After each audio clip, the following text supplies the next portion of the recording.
All right, everyone. Thank you so much for joining us today on this beautiful Saturday. I know it can suck, right? Because we're here and outside is so beautiful. But hey, we're happy to be here, and thank you, Albert and Kogar, for coming over and show us some stuff. So, first of all, my name is Marco Palacios. I'm the president and co-founder of Pacific Hackers Association. And if you don't know who we are, you're about to find out. So first of all, we have a no asshole rule. We're a community, we're a family, so there's no discrimination, okay? I know we have freedom of speech, but sometimes we have to just keep our, comments to ourselves, just to keep everybody, happy, okay? So we're a 501c3 no-profit organization. We're in a mission to fix some of the issues in this cybersecurity field. Number one, diversity. We want more women in the field, more people of color, right? The education. We know there's many programs out there offering cyber program or university cyber offering cyber programs. The reality is that once the students graduate, they're not really ready to go into the workforce, right? So that's why, they come here, and it actually happened to me. The HR system. We know we still see junior analysts asking for a CISSP. And in order to get a CISSP, you need 5 years of experience. So that doesn't make sense. So again, all those things that, we're trying to fix, those are things that happened to me personally, right? When I graduated with my master's, I came to the Valley, and when I got my first job, that's when I found out I wasn't really ready to go and work until I actually started coming to Pacific Hackers just as a member. Fast forward years later, the founder, he invited me to be part of Pacific Hackers. And then eventually he decided to step down, and then he left everything to me, but we're slowly growing. So, but yeah, this is pretty much the story of it. We have a meetup every month, and every month it's not even relevant anymore because just this month itself, we have 8 events. This is the first time ever happened to Pacific Hackers. We started 8 years ago, just as a meetup, and 4 years ago, we decided to go as a nonprofit. So again, we're here every month, especially in the South Bay, but we're going to start moving to San Francisco. In fact, last week we did one event in San Francisco. This week we did 2 in San Francisco, and yesterday 1 in Oakland, right? And today we're here. So again, we're a very busy organization. Our next event is actually next week. So again, we're not done yet. The month's still going. So next week we're going to have, Sneak is doing a CTF, and they're going to come here and we're going to chill in the last 2 hours. John Hammond, if you know who he is, he's going to be doing, he's running the CTF, and we're just going to have pizzas and, do what hackers do, eat pizza and beer and drink beer. So here you go. And next month, we're going to have an intro to binary exploitation by one of our own. He's the CTO and co-founder of SafeBridge. So he's going to be an intro to binary exploitation. And if you would like to speak, again, we're going to be busy. We're actually going to be expanding. We just came back. Last week we were in Arizona for CactusCon, and they don't have a community like what we have here. So they literally desperate asking, like, hey, when are you guys going to start doing stuff here? And luckily, my COO, she lives in Phoenix. So that's where we're going to start doing meetups starting April. So we're going to be expanding this year for sure. We do a lot of community collaboration with other organizations. OWASP has always been a supporter. This month or last week, we did one with OWASP in San Francisco. The founder of Pentester Lab, he gave a talk. Last month, we did another one here at Hacker Dojo. So that, and then WISIS. Thursday we did an event with WISIS in San Francisco, and also WISIS Silicon Valley has always been a partner for us. I forgot this slide, but yesterday we have our Galentine's 3.0. So we had a women event where we gathered a lot of women in cyber, and we have 2 panels. The first 2 hours were women only, and they did a bunch of stuff that only women do, like crafting and stuff. And then after that, it was open for everybody else. So again, we're, doing what we're saying we're doing, gathering, diversifying the industry and make it better, okay? Next month, we are going to have our first presence in South Cal. We came up with this conference called SunsetCon, which is small portion of, or small conference inside Scale. You are familiar with Scale. They've been running this conference for 22 years, and they have mini conferences. I almost call it a village, and we're going to be there on the 6th and the 7th. And yeah, it's going to be our first presence in South Cal. And that honestly is going to give us the opportunity to start our community in the South Cal area, from Pasadena all the way to San Diego. Also, if you're here in the area, we're supposed to have a pickleball event last Thursday, but if you were here last Thursday, it was a lot of rain, and the courts were outside. So guess what? We have to postpone. So it's going to be on March 13th instead of February 13th. Still, we have the flyers there. If you would like to attend, it's free. Come, join, eat, and play some pickleball if you're into pickleball. Okay. Next, our next conference is Hack the Bay, April 28th. That's between Visa San Francisco and RSA. If you know the story of Hack the Bay, we came up with Hack the Bay last year, 2 months before RSA. And I don't know how we pull it off, because you cannot find a place in San Francisco 2 months before RSA. GitHub came up and said, oh, we'll give you the venue. They allow us to bring 200 people, although we thought, oh, maybe just 100 people are going to show up. The reality was that the Monday of Hack the Bay, we have over 500 signups. And 500 people show up, and we could not let them in. And I kind of felt bad. So I told them, my promise to you is next year, we're going to go bigger. So yes, April 28th is going to be at Public Works. It's a nightclub, underground nightclub in San Francisco. And it's going to be a full day event. Since RSA really doesn't really start until like Monday at 5 o'clock. We're going to do it from 10 to 5. So here you go. And our Pacific Hackers Conference, it's going to be our 6-year anniversary. It's always been a Hacker Dojo, but this last one, we increased the numbers. Again, we're growing. So maybe it's probably time to move out of here and go like to a bigger venue. So we're looking for a venue, but if not, we'll probably end up having it here. If you picture, almost 200 people here, I can just tell you, we actually have to rent spaces outside, like tents and stuff, to make it bigger, because otherwise I cannot fit 200 people here. It was just going to be very crowded. But again, it was possible. I always like to thank my sponsors, so I want to thank Hacker Dojo. I already gave some tours, but if you know what Hacker Dojo is, it's a makerspace, it's a hackerspace.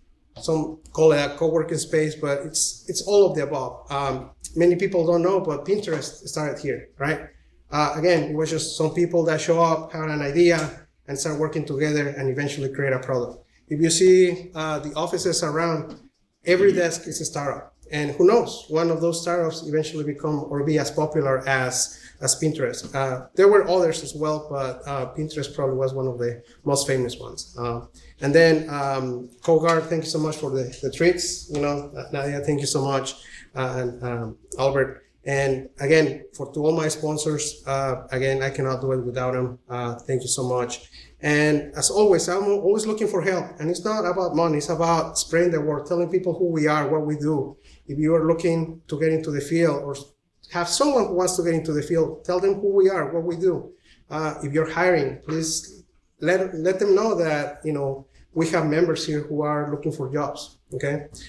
If you want to speak, please share your knowledge. I overemphasize this. Many people that throughout the years that have come through Pacific Hackers are already speaking in Visas, Black Hat, DEF CON, RSA, and some of them, really forgot where they come from, but they started here because we provide the venue. And again, if you're a company that likes to sponsor, we're here to, for you as well.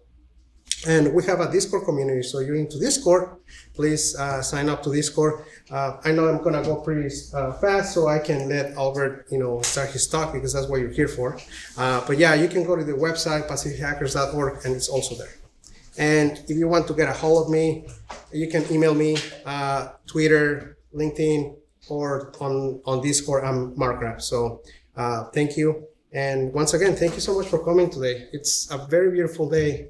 And I know I do on Saturdays, but there's a reason for it. But anyways, we're here, and we're glad that you're here. And again, thank you so much for Nadia and Albert for the treats. So thank you guys, and Now it's my pleasure to invite to the podium to Albert. So here you go.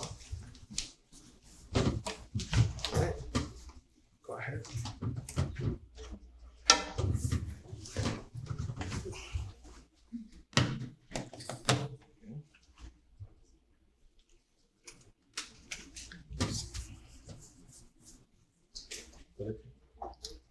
Oh, sure. There you go. Okay. I was actually last week at a cybersecurity conference, and it took them 45 minutes to get the thing rolling. Or luckily, it wasn't me as a presenter. Yeah. Hi, everybody. Nice to meet you all, and thank you for coming. As said, this was a beautiful Saturday afternoon. Can you guys hear me all right? By the way. Okay, you can hear me okay? Good.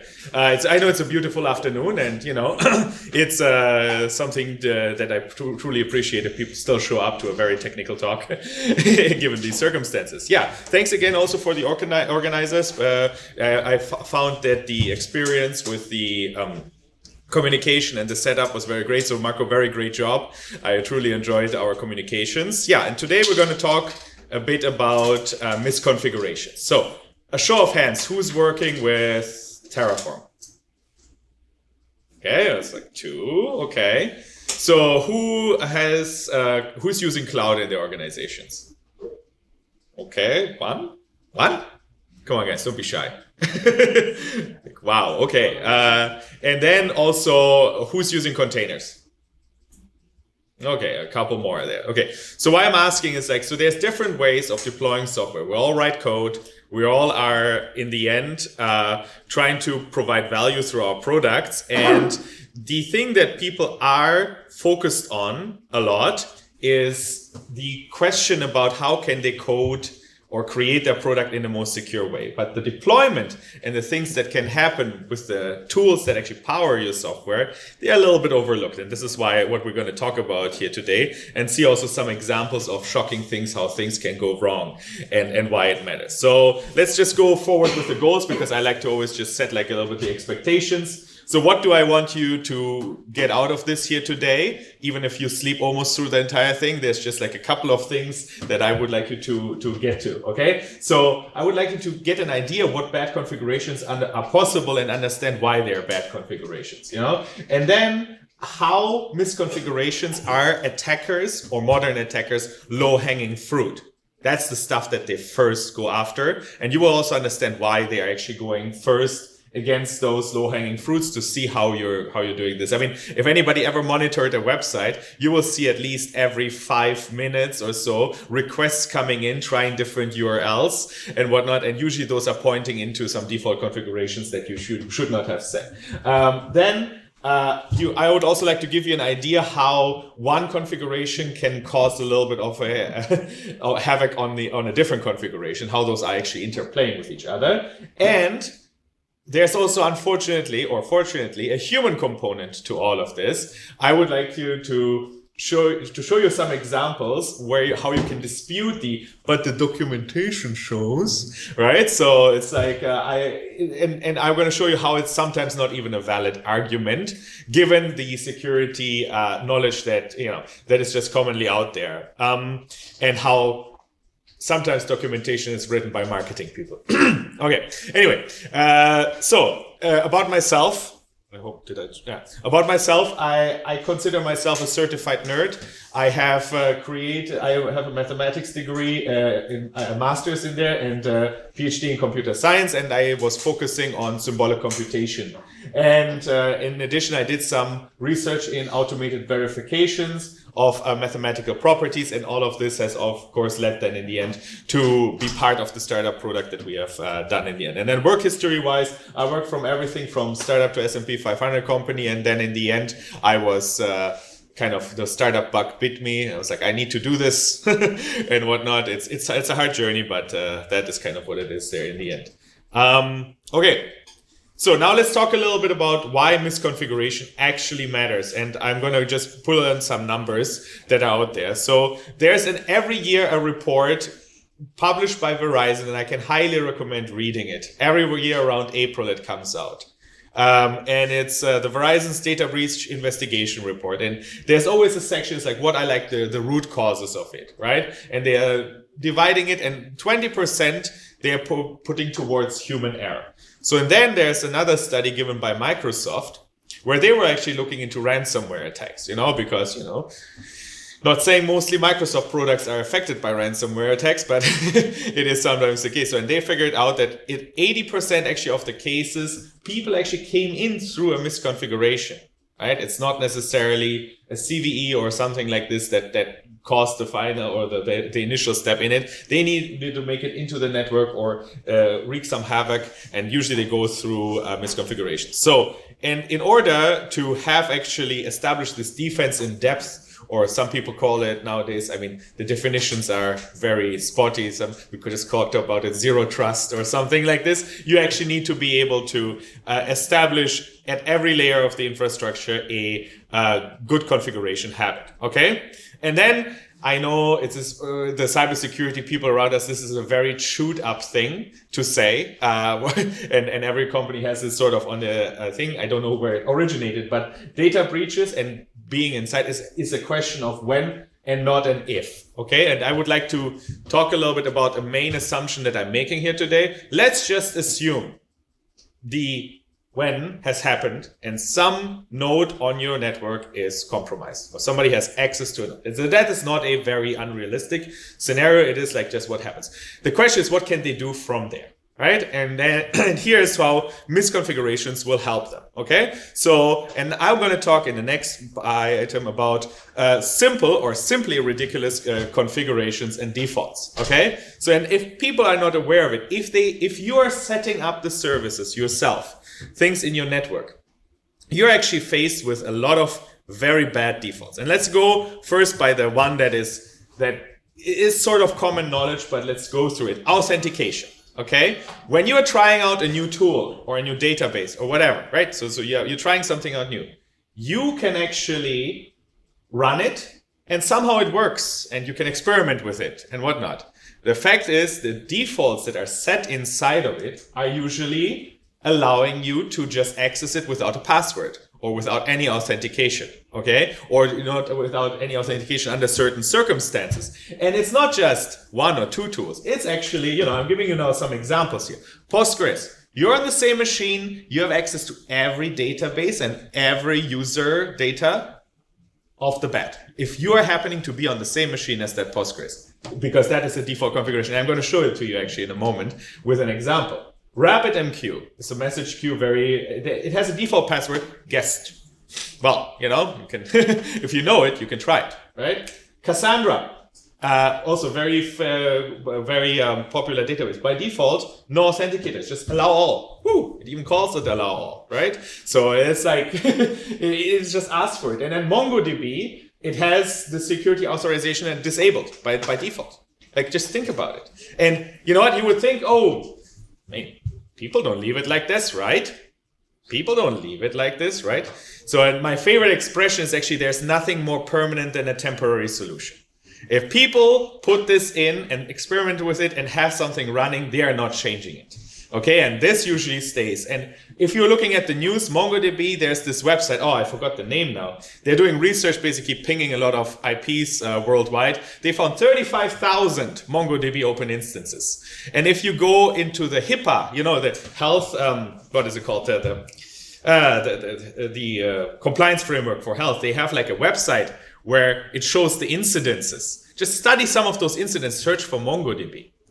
It will appear there. That's what they leave there. And this is something for real. And actually, I just want to show you a little bit of an example. Since we are in this Postgres item here right now, I actually want to show you a little example. And it shows a bit what is possible. So if we are, let's say we're using Docker. By the way, I probably should zoom this a little bit. Okay? And don't worry, guys. I'm not gonna nerd out too heavy on it. Okay? So, but let's run Docker. And let's start a Postgres, okay? And I'm saying, let's set the password as being foo, okay? It will accept it, it shouldn't, it's too simple of a password, but it will accept it. And then let's run this container and forward the standard port 5432. I'm actually still very jealous how they got the 5432 port, but anyway, and see how actually the authentication process works. So if I run this, Oh, wait. Oh, I already. Oh, I have one already running here, right?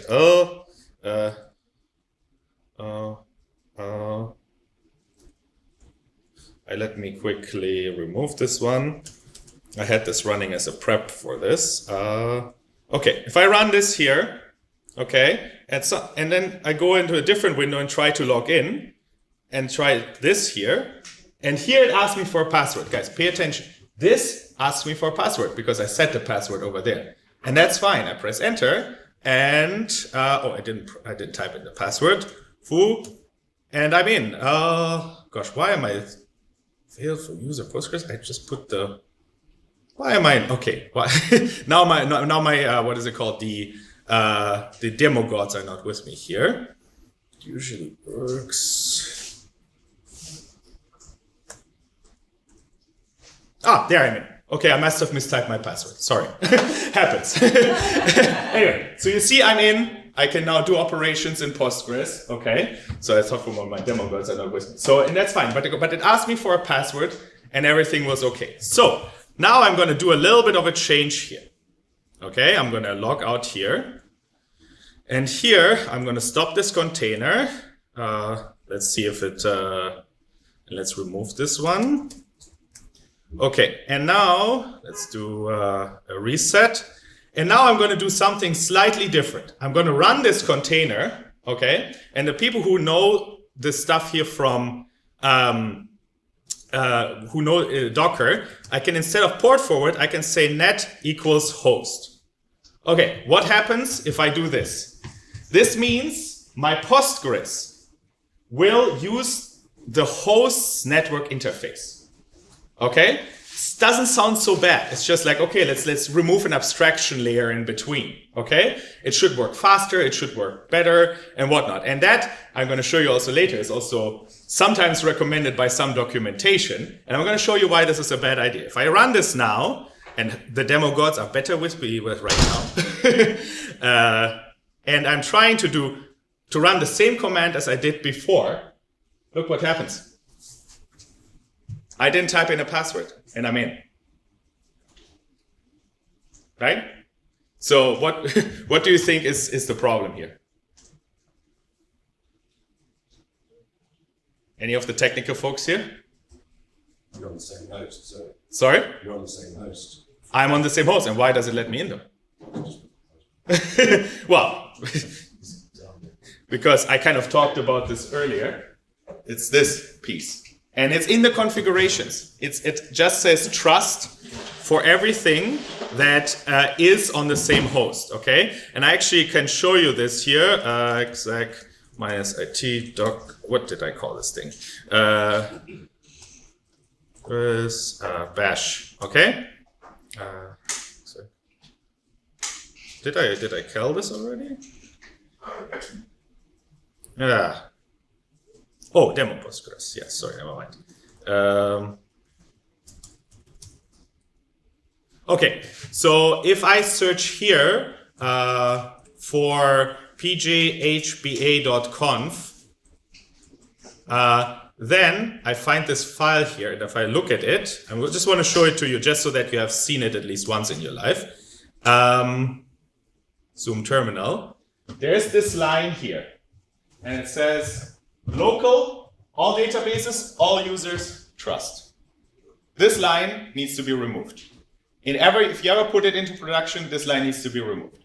And you have, show of hands, how many of you do think this line is removed in many organizations?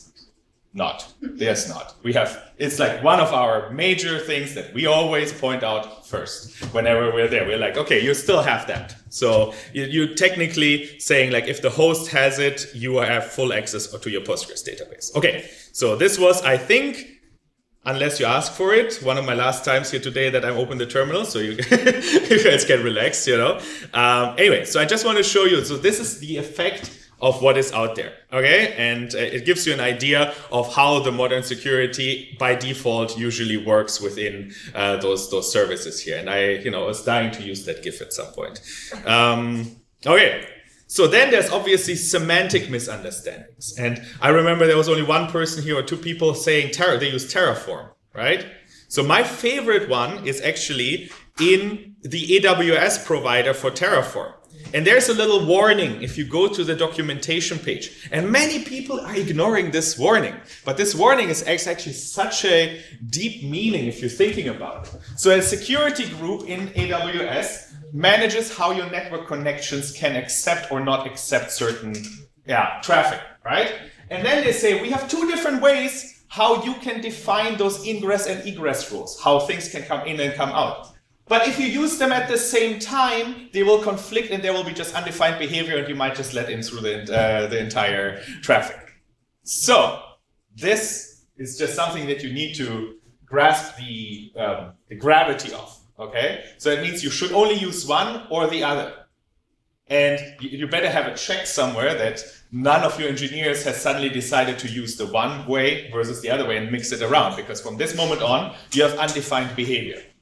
You literally you don't know exactly what will happen on your network, okay? So in this, it says that there's a warning and just like casually, make sure, but in the end, it may expose your network more than you want, okay? And that is sort of one of the things to pay attention to. And this is why, why am I disconnected? Okay, fair enough.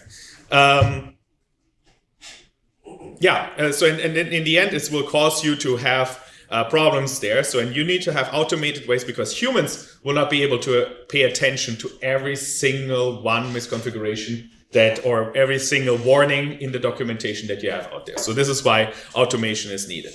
Okay, so then there's another semantic misunderstanding. It's like, so if you run Docker and you say, hey, I would like my containers to not have no new privileges. And what does this mean? If you go by the documentation, it will say this will prevent the container from gaining new privileges via setUID or setGID binaries. Who does know what this means? I guess so. Me neither at first.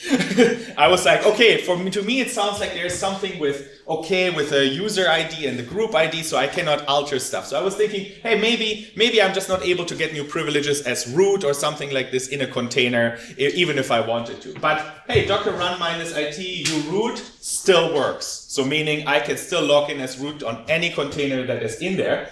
So then it's of course the confusion, what does it actually help me with? Right? So, and semantically, I heard so often many people saying to me, oh, but I have a lot of new privileges, so I cannot run it as root. No, you still can. You still can. That does not mean what you think it means. It just means you cannot set, there's the different capabilities, a capabilities table in the Linux system, and that you cannot add more capabilities to your container that you have before, but it has nothing to do with what you usually associate with the word privilege. It doesn't have anything to do with it, okay? So, and I don't want to go into the nitty-gritty details of the Linux subsystem, but it is a common misunderstanding. And here comes the biggest problem, and this is also one of my favorite examples. Did I say I'm not opening a terminal again here today? Yeah, I was right, but that doesn't hold me back from putting a terminal on my slides. No, I'm just kidding. But so the idea is, if you can run a container as root on the inside, you actually can.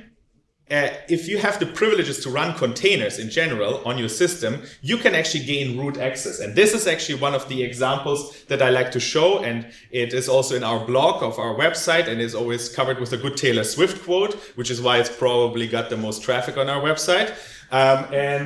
So if you are, let's just say, go through an example. And I'm promising you, I'm not going too much into the nitty gritty here. But let's just say I'm creating a folder and I'm creating a file. The folder is foo, the file is test.txt, right? And we want to protect this one. So we are saying the owner should be root, which is the administrator in the Linux subsystem, okay? And then we verify, hey, this is root. We can still read it though, right? Because we wrote bar into this foo file. But if we are saying only the owner should be able to read it, and we're trying to read it, it should say permission denied. Everything as expected so far, right?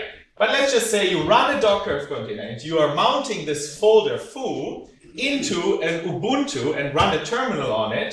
You go into the folder there, verify it is there, you go in there, You see the file and you can read it. As if you are a root on your host system. So that means, in turn, what this means is if you have Docker privileges on your machine, you technically gave yourself root privileges. Or anybody with Docker privileges on a machine has root privileges when it comes at least to the file system. Okay, and that is something that many people don't gather about the risks there. They always think, oh, it's like a sandboxed environment, I can't do much with it. Well, no. You gave yourself just a havoc. And this is what usually people also misunderstand is, Docker compared to other virtual machine solutions shares a kernel with the host. Okay, they're sharing. Okay, and this image will not leave your brain for a while. Okay, so anyway, it's just, this is how it works compared to virtual machines where there's another protective layer in between. Okay, so and how do you actually prevent this? Now it's a common question. So people ask me, okay, good, you got that CoGuard report that you are using, like all these configurations, and we have root running. How can we actually prevent this? Well, there's a feature called user namespace mapping. That will work, okay? But even unless you are in the rootless mode and Docker recognize themselves that it's that this is not good, right? This is something that is so they invented this rootless mode. But if you're running Docker as rootless mode, you have so many features cut away from you. So many features, it's just almost unusable. So many people don't even do that, okay? So and then and on most machines, I would just generally recommend if you're running Docker, then make the user, whoever can access it, not part of the Docker group. Treat the Docker group like you would treat the wheel group or the root group. Okay, treat it like that. Just don't ever just think, oh yeah, I'm going to add Joe over there to to be part of that Docker group. So it needs to be very, very carefully considered, and many people are just not considering it as carefully. Okay, so far so good. Everybody here, any in between questions? I actually like in between stuff because otherwise I'm making sure everybody's awake. So is there a way when somebody has existing, because nobody started anew today, that they have a tool or something that can audit existing infrastructure? Well, I mean, that's okay. So the question is, if people already have things running, is it everything is already set up, and obviously they have stuff that's going on wrong, and is there a tool to actually audit the infrastructure? Well, yeah, that's why we're here. That's actually what CoGuard does. Thank you for asking. But yeah, the point is there is a lot of Docker scanners, Docker file scanners. Okay, there's a lot of Terraform scanners. But the interplay and the idea of hosts and whatnot, that requires also an application level scanning. And I'm going to also go into those applications as well here soon where things can go wrong. But this was literally on the container level. But yes, scan as much as you can because human error is a real thing. Human error is bad. But yeah, does that answer your question? Yeah, I mean, nobody starts today. Yeah, nobody starts today. They're dragging the legacy with it. I agree. And there needs to be ways to automatically, most people don't even know where their configuration files are. That's also another problem that we have discovered in our practice. It's literally problematic because they don't, there's a concept sometimes where, oh, I didn't even know I had a conf here. Okay, any other questions? Yeah? How come you have a default, 30-day default validity for accessing tokens on the AWS Cognito? Okay, that's my next slide. But yeah, that's just like I was about to get into this. Okay, so that would be like what I'm about to talk about. So yeah. The AWS security group and ingress-egress rule conflict seems like something that should actually be resolved by AWS instead of making another product. I mean, they make a warning. They warned you. Well, okay, actually, so the question was, sorry, I always forget that, some people may not hear this. So the question was, AWS should actually fix this instead of like just letting it sit there. So what we have observed a lot is like, okay, so there's this, when it comes to cloud, even though, but according to a PwC research, 30% of CTOs believe that once they use AWS, they're secure. They have not heard about the shared responsibility model. It's 30-something%. Okay, let that sink in, right? And so AWS though, and Azure and every cloud provider out there is having somewhere on their documentation a page that's called shared responsibility model. So we share the responsibility. It's on you to set it up correctly. And you're using Terraform, so you need to make sure that you're doing this right? So and that's how they put it away. And do I agree they should not have a warning here and just fix it? Yes. Do I know why it is not high on the priority list on their ones? I don't know. Should it be? Probably. But I don't know. It's a really hard thing to know why. Oh, yeah. It does seem kind of important given that security groups are some of the more basic stuff. I mean, there's actually other things that will surprise you. Actually, I'm gonna diverge here right now a little bit. It's funny because there's sometimes configurations within those Terraform providers, and they're the official ones, that have double negation in it. And that is confusing for readers. So you need to make sure that whatever you are signing up for is actually what you mean to do, right? So there's like, don't do this not, or something like this. There's a bit of a double negation, and you need to double check quickly what the correct setting is for you, right? And that's also, again, human error, semantics, they matter, right? And there's also liability, don't you think? Sorry? Liability? Liability for who? Like, instead of AWS is promising you a secure environment, then they will hold the liability. So they want to share that with you. That is very fair. So I mean, AWS does promise you the physical safety of the service. It promises you that there's people with key cards only going through the physical component of it. But yeah, you are allowed to shoot yourself in the foot if you want to. Like, they don't stop you from it. They will warn you, but they will not stop you. Yes. Okay, anything else? Huh? Oh, yeah. Yeah. Oh, wait, I went here. Where were we? Oh, yeah. So now we go back to the next slide here, and that goes to your question. I cannot really see the name here, but so there's other configurations besides authentication that are just like weird, okay? And if you have like a Saturday afternoon and you're not at a Pacific Hackers meetup, but really want to have some fun, okay? Find yourself some Tomcat servers, ping port 8005 and write shutdown. No, don't do it. Don't do it. But there is by default, let's say many people still use the Tomcat web server.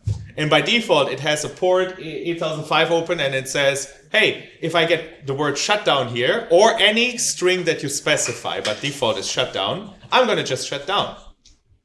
Right? Just think about it. It allows those things. And I was asking a bit about the history of this configuration. The idea was that people wanted to have not access to the machines, but still wanted to control their fleet of different servers with endpoints. But then again, if you expose those endpoints to the internet to shut down your web server, yeah, you're asking for it. And I don't have any empathy with you, right? So that's sort of one of those things that you need to think about. Then, the people who are security conscious here, again, MongoDB, I know it comes up a lot, but there's another thing that you can do in there. You can do in the configuration files, because they allow you to have some, what is it called? Dynamic configurations inside. They'll allow you to execute bash inside their configuration file. So this is your remote code execution right there. Right? And if you are smart and you want to inject something into a MongoDB environment and people not catch it, you're like, oh yeah, I know this is a dynamic configuration here and I'm just starting my Bitcoin miner here as well. But you don't see that, right? So this is how you would do it, right? And they allow it. It's wild, okay? So then the other thing is JWT, who's working in the authentication space around here? I think is there somebody, or did I... No. So JWT tokens is like the modern way of keeping track of your sessions on websites. You get a little token, it has an expiration, and it is signed, and it has like some cryptographic signature to it to ensure that it was signed by the authority that could give you access to that website, right? So, and in these tokens, in the design, how they are done, they allow you to have none as a hashing or as an encryption algorithm there. That means your signature is not encrypted. Like, it's not a signature, basically, right? It's just saying it comes from this website. and it allows for this algorithm to be none. So that means that JWT token, anybody can write it. Anybody can access your website and just create their own JWT tokens. It's not a problem. And you would think there is, like, that's just, people would do that, right? Okay, what do you think? Does anybody knows what is behind that blue link that I put on these slides? Which company? Who did this in the past? It was Microsoft. They had SharePoint, for example, with JWT tokens with 0. And that is the file system of organizations of all sizes. You were just able to access it with JWT tokens equals none. And that was just recently. That was like, you know, and it's literally just one configuration change in your setup so that your JWT tokens do not have the cryptographic signatures at the bottom, just have like literally text there. And it's verified no matter what. So, and yeah, even do the best do this, and it's a misconfiguration, and they should have caught that, and that's what human error comes in. Okay, then now comes to your question. How come 30-day validity of AWS Cognito? I have no idea. So again, this is again JWT tokens. So Okta had a breach just 2 years ago. They had a 24-hour access token validity. And somehow in the support service got hacked and people uploaded HAR files there which contained those JWT tokens, and people were just able to access things, whatever they wanted to, right? So they could do whatever they liked there. But Cognito, if you're running it on AWS, by default, it's 30 days. Guess what I can do within 30 days if I have your full access?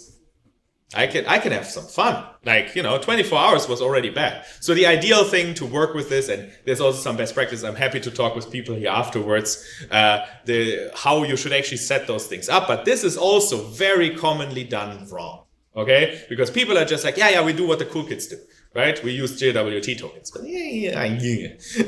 Right. And then, again, I'm hammering against this one, but usually the default user in any Docker image that I know, or many Docker images that I know, is root, and you please not set this, right? So, and it's like, I don't know why they set it as default. I would have gone the other route. But yeah, and at this point, I hope you have reached this level and are wondering like what is going on actually in this world. And, you know, we need to do something here, right? So anyway, this is actually coming from a Scandinavian cheese commercial. Anyway, so the other question that you ask, of course, is how is this even a thing? Why are we actually setting things up by default so badly? And that's a very common thing. At one of the talks that I've given in the past, there was actually a question. It's like, why doesn't Postgres or Mongo or whatnot do this, not fix this? It's like, no, that's not their problem if you're setting it up wrong, right? It's their problem. They want to make sales. And I actually, and as much as I'm saying sorry to all the salespeople in the room, I blame sales for this one. Because if you want to sell a product, time to value is a metric that you have. You want to make sure these people can set up the database and work with it as quickly as possible so that they can see the value so that they can move forward. Any security just hinders this KPI, right? So, and that I think is at the core of the entire thing, and the developers will always lose. I am sure the developers at the different organizations don't want this. They want it actually to be done right by default, but they are being held back. So that is sort of my position on this. I'm happy to be fought on this one. Okay, so if you wanna give me some other reasons. Okay, let's talk a little bit about some more complicated configuration-based issues. Oh, hope everything's okay there. Okay, how do actually configuration get into the system anyway? Right?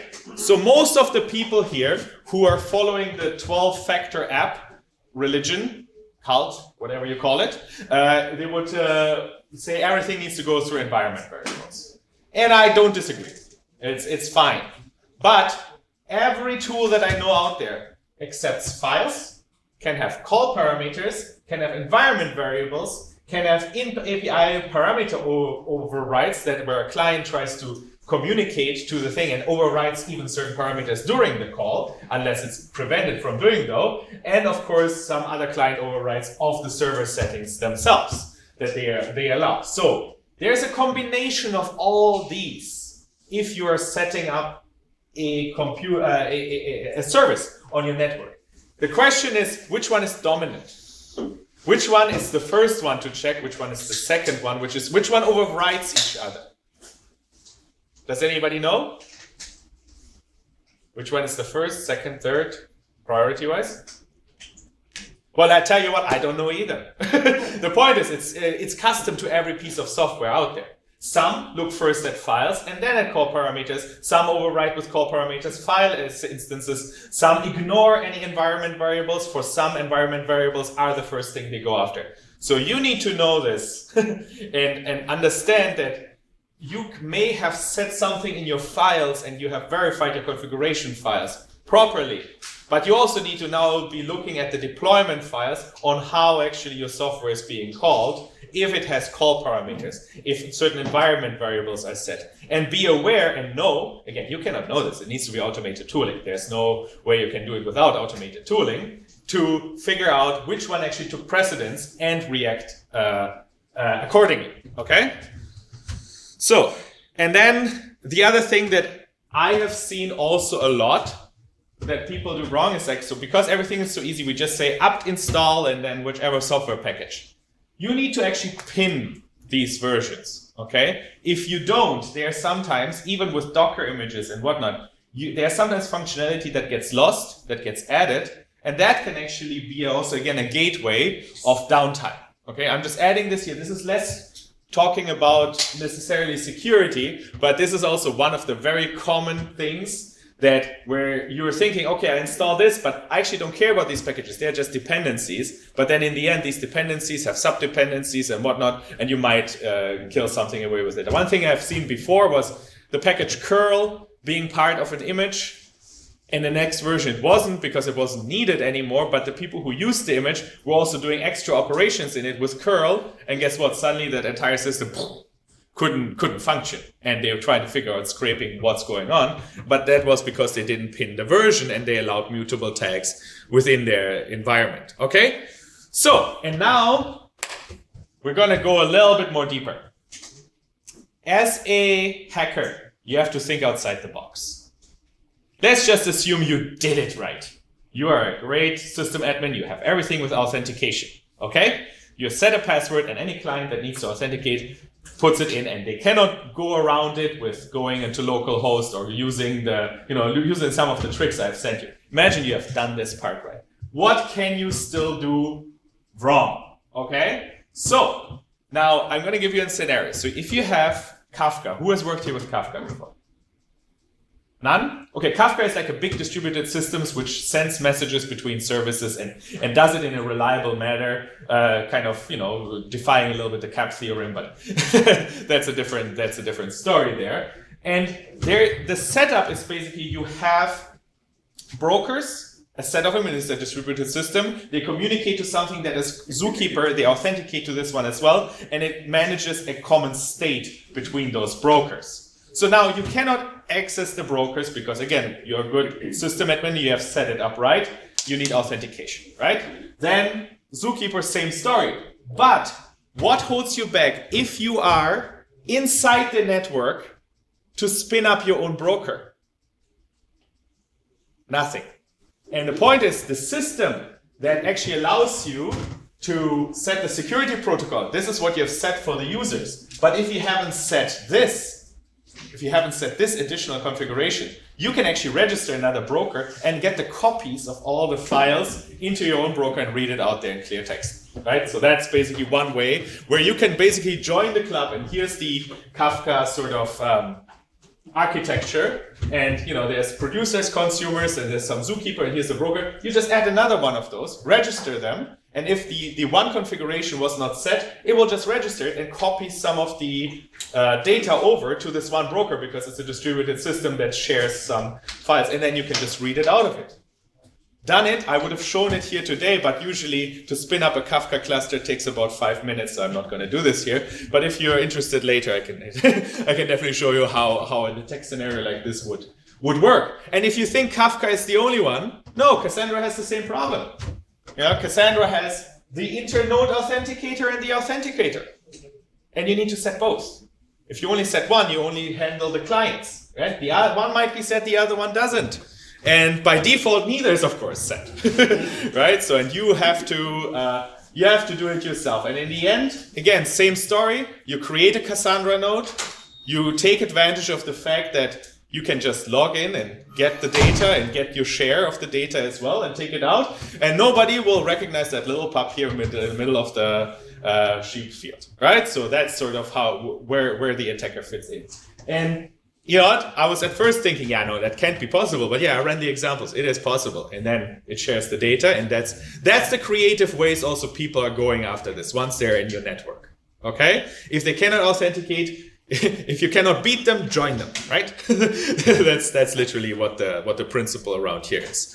Okay, and now comes my absolute favorite. Okay, guys? I hope I have not put you guys to sleep yet. Okay? Just bear with me. Elasticsearch. Used in a lot of places. Again, same story here. You have the client and you have the interprocess stuff, internode thing. But here's the best part. There's two conflicting documentations. And that is what I was also going after.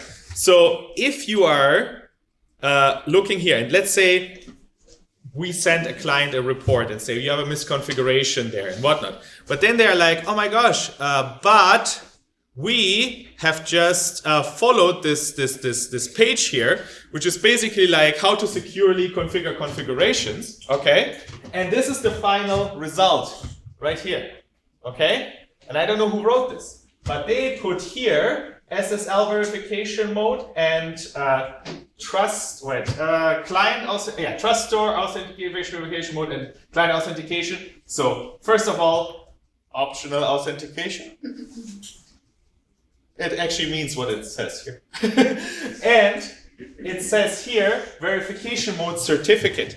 And then you're like, okay, that sounds good, right? Verification mode certificate. But if you go into the nitty-gritty of the actual settings, certificate means it validates the provided certificate, but doesn't check if the host name matches. Like, for people who are not in tech here, that just means if I get a hand on this certificate, I can be wherever I want to. I can be a different website and still authenticate because it doesn't check my hostname. And that's what I'm saying. Like, this is why you need to argue your engineers, even if they say, I went to this page, it's called Elasticsearch Security Configure TLS from Elasticsearch itself. Right? So be careful and argue them, okay? Because there's sometimes things which are like, they have consequences, and this is basically the consequence I'm showing here. Okay. Anyway, okay. Any questions here so far? Because now we're going to go a little bit lighter. No. Okay. Oh yeah. There's another documentation piece, and I have given you the net equals host example with Postgres before, right? When I did the demo on my terminal, you've seen it. And if you go to the Redis documentation, they even say to make Docker compatible with a Redis cluster, you need to use Docker's host networking mode, do net equals host. Again, and that violates all security benchmarks that are out there, CIS and whatnot. You should not do this, but Redis writes it right on their page. Why? Because it's the easiest setup. You can put it also without net equals host. It's just a little bit more work. But you need to put that work in. Otherwise, and I hope I have sensitized the audience here a little bit to the problems that can actually occur there into it. Then, again, there's also another software documentation. My favorite is Nginx on Docker. Okay? The container runs as root by default. CSI benchmarks is a violation. If the user is not root, it won't start because it cannot access a so-called PID file. Workaround, set PID file to be read by that new user that you set it up. Result, if you are wanting to be compliant with CIS benchmarks, you actually just violated a scored check in there. So PID file needs to be not readable by the user. So how do you get around it, right? So that is a common question on forums. Very not much read forums, but still, like, people have been discussing this. And at some point, Nginx themselves came up with an unprivileged version of Nginx. And I was like, oh, good, they solved the problem. How did they do it? Because I couldn't solve it without violating the CIS benchmark. Well, they put the PID file in the temp folder where everyone can read it. And I was like, you did it. You did it. You're rootless, but you're not solving the underlying issue, right? So, and this is like the moment where you're just like, yeah, what can I do, right? And that is where, you know, even the documentation, even if you're thinking, okay, this is the unprivileged thing, I can just trust it. No, just go a little bit deeper and still scan those configurations. Still make sure that you are not doing anything unplanned, and don't just believe people that they're following all the rules that they have there. Okay. But what effect does it actually have on the teams, right? Just think about the human component. How often do we engineers, and I'm saying we because I founded a startup and whatnot, I'm still an engineer, had to face this, argument, no, but we should keep this because it is in the documentation, right? So we should keep it because Redis keeps it in the documentation. If it's not supposed to be set up, why do all the examples on the official pages look like it, right? And I think you're over-engineering, favorite one too, right? So those are the things that you need to fight against. And I find generally, I kind of wish the documentation pages would follow best practices and would have the security interests of their users in mind. But it actually causes this culture of, but I read it here and it's official, so it must be right. So, and I hope I got you a little bit like thinking about this statement again. But this is what you are causing by having those things in the official documentations. Okay.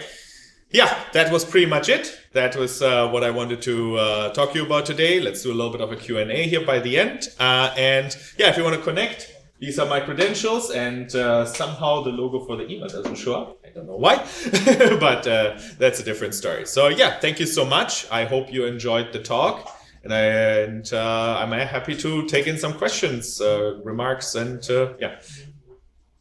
Cool.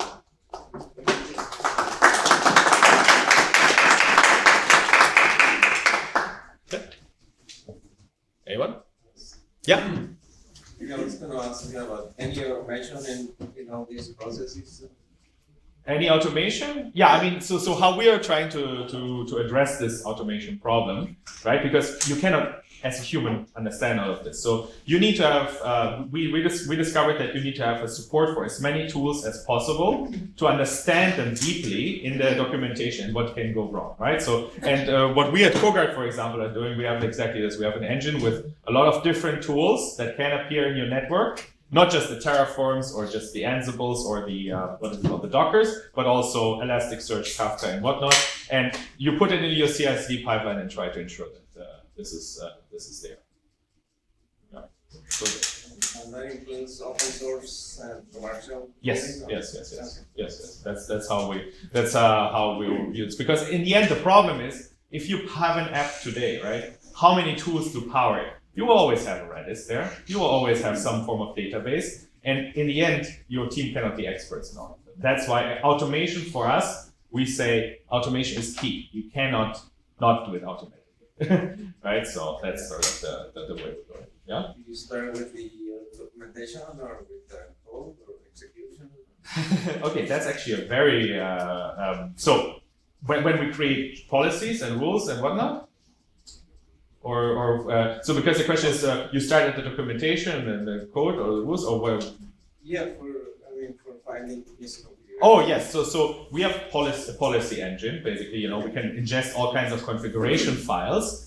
And how we are getting those, there's obviously benchmarks for common software, have benchmarks and all those kind of stuff there. And there's like a lot of knowledge in the communities around it, right? But then there's sometimes cases something is too new, too old, to have something like this. You need to go through the manuals and whatnot. And that is actually one of the things. We're part of the OpenAI cybersecurity grant, and we actually automated the policy generation with LLMs to actually be able to stay on top, first of all, with new versions and whatnot, and be able to add new software in a time. Yeah, that's kind of how we were solving about it, because it's much to look after with the startup team, right? So at CoGuard, when you do the scan and you find these misconfigurations, are you involved in the remediation part? Are you able to fix? So we actually have, so first our report usually says what's wrong, how to fix it, a reference to the file where it actually is sitting with line numbers and whatnot, and some resources online, unless you, in case you don't believe us and your engineer says, but my other documentation was sent. Right? So, but then there's, of course, let's face it, 70% of all configuration fixes are literally set A to B. 70%. The rest is more interesting, right? But for those, we actually have a flag where we can say -fix equals true. It does the changes on the files and creates a pull request for you. And then people can review it and then either do changes, rescan, and whatnot. So that helps them with this process as well. There's obviously some flags. Let's just say we look into your infrastructure and we recognize you're not doing anything for monitoring. Who are we to tell you what tool to use for monitoring? We just detected you have none. Right? Or you don't have a CI/CD tool. Who are we to tell you to use GitHub Actions versus Circle CI versus, that's on you. But you have the knowledge. But the other pieces where you're just like authentication disabled, you know, we're like, okay, yeah, you should set this and let's just set it to true. And we can do this automatically for you. Yeah. So you have tool scans and possibly make changes. How does that interface with change control processes and the people? Yes. There's no way to get around that. That's the reality. So pull request. It creates a pull request on the change repository system like Git. It would create a pull request, and then people can actually, then a person needs to do it because we're not touching live systems. A, liability. B, it's just something where they need to figure out, oh, are we ready for this one yet, or will this break something in their software cycle? So, but we can make those auto recommendations in form of a pull request, and then it fits into this flow, and that takes a lot of the nitty-gritty work away from them, where they can then just focus on the important heavy items, right? Yeah. Okay. Hope that answered your question there. Okay, perfect. And do you do continuous scanning, or is it like a one-time thing? So we are part of the CI/CD pipeline for our customers. So it's usually like, so not everybody is in the bandwagon of IAC yet, right? So many people have configurations in their repositories, and then we scan the repositories. So, and that happens then upon every pull request. So most of the people have it set up this way. But then there's, of course, the other option of regularly taking snapshots from your cloud and scanning them, because you don't have it yet in the ISC, but yeah, That's what we can do that part. Yes.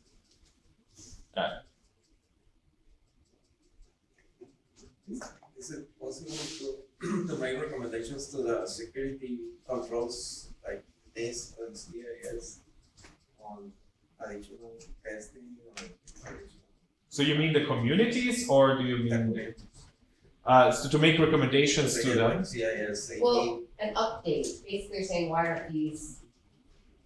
no, if there's any for an additional line in the CIS 18 Yeah. add a new one.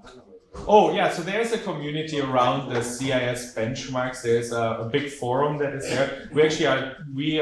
Have been had a call before with the CIS folks actually about this kind of stuff. So they have community forums, but yeah, it's kind of you know, it depends really where the focuses are there at the moment. Yeah.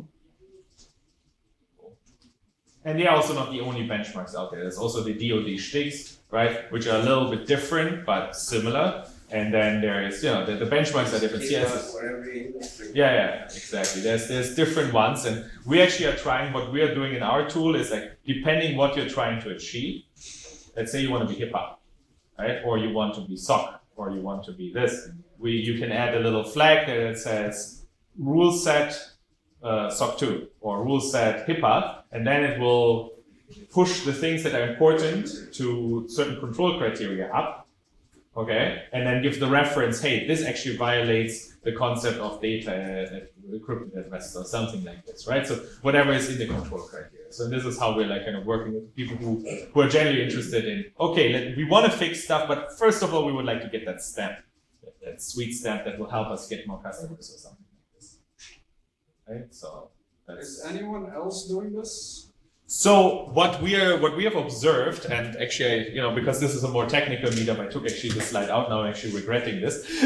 So there's a lot of Terraform scanners out there.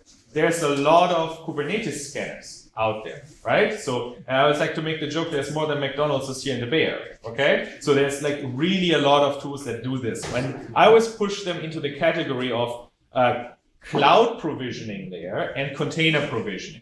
it's actually low-hanging fruits. Those configurations aren't even that complicated, right? And you have very clear rules.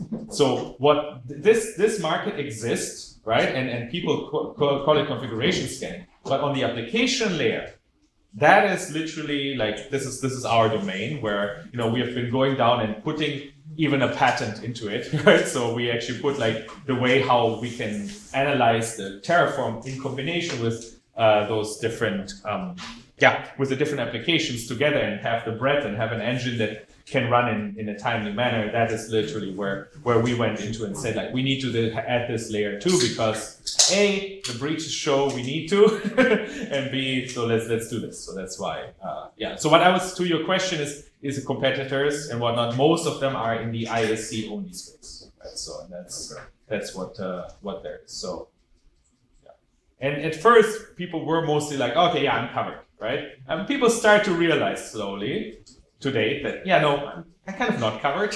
So let's go there. And it's actually a very exciting time actually to be in this industry, right? Obviously some people are like, LLMs will save the world. No. Right? So but we are using LLMs, as I was mentioning earlier to this gentleman over there, to update our rule set and keep it and make add new services as we can. But in the end there's always a human component to review whatever this thing has hallucinated or not, and add those tools accordingly, and then have it as part of the deterministic process in your CI/CD pipeline. Okay. So that was a long explanation. I appreciate it. Yeah. Cool. I can only ask sales questions. That is perfectly fine. Nice. I'm okay as long as But I got like 30% of what so you did. Yeah, okay, very wonderful. I'm very glad. I know I was expecting a little bit more of a technical crowd to begin with. So yeah, it's all good. Thank you all. Amazing. Going first, going twice. Nobody can Not there. Wait, there's another question. How do you know which tool to use, whether it be Zookeeper or with the Cassandra, by breaking into the software?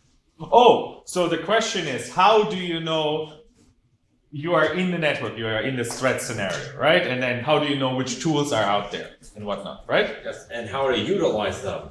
How to utilize them. Okay, so first of all, hackers have a plethora of tools. I actually would argue, and that's actually, I like the question, why? Because if you ever have seen actually a hacker tool, they are more user-friendly than security tools. There is a huge market and they are making it easy. It's almost like a Facebook, okay? It's like, it is almost fun, okay? And I mean, joke aside, so once they're in, okay? Once they are in and the interface tells them. So then there is certain signatures network-wise, like certain ports that Cassandra will always be on. Or Kafka is always 9093 or something like this. Postgres 5432, love it, It's just like the different ports. So you probe those ports, and if you have if you've done it right, these ports would not even respond, because they only accept connections from certain sources. You have a allow list and a deny list. Sorry, there's nowadays different wordings that people are using. It used to be called whitelist, blacklist, but I think it's now allow list and deny list. So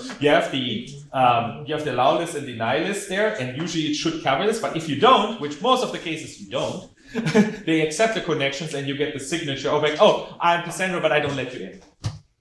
And then you're like, okay, cool, now I know there's a Cassandra here, right? So what more information can I gather this? And then comes okay, it's authentication, but I can't go in there. Okay, can I maybe join the club, and create my own node to gather like the other information? Then there's traffic analysis that you can do with TCP dumps and whatnot, right? So there's a lot of things that is in their toolbox and usually runs automatically. I mean, the stuff that, I've once seen a talk somewhere around, I think RSA or so, they've shown a tool that they actually confiscated and whatnot. It looks amazing. It's just literally one red button and you watch it and it does its thing, and it's like, wow. They have more user friendliness than the legals. So it's kind of fun, but that's kind of how they go after. And then once you know what's there, you are actually going there. Actually, you know what?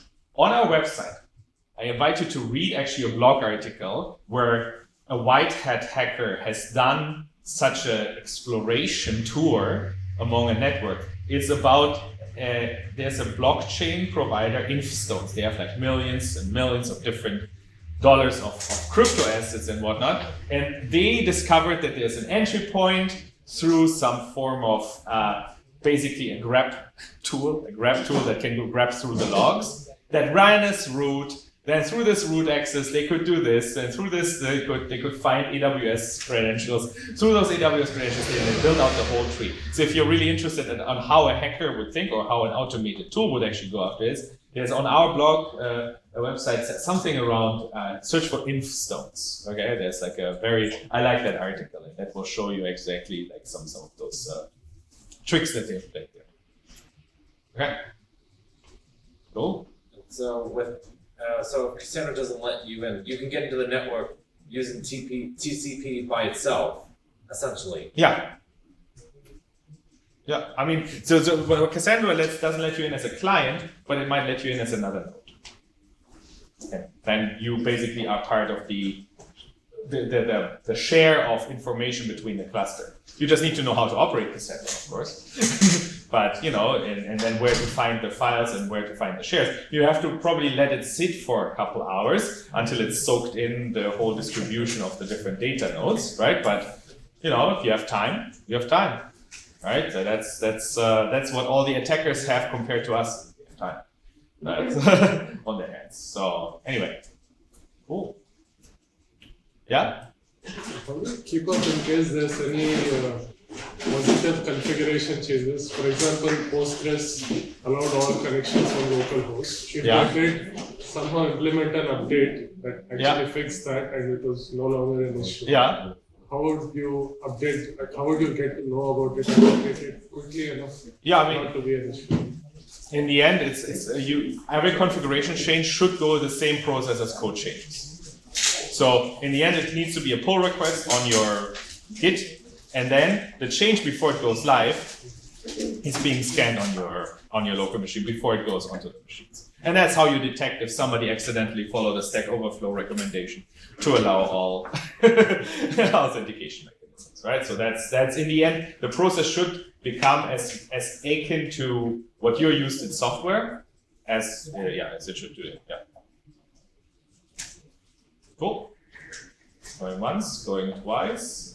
Guys, please eat those donuts because otherwise I have to. Okay? That's enough.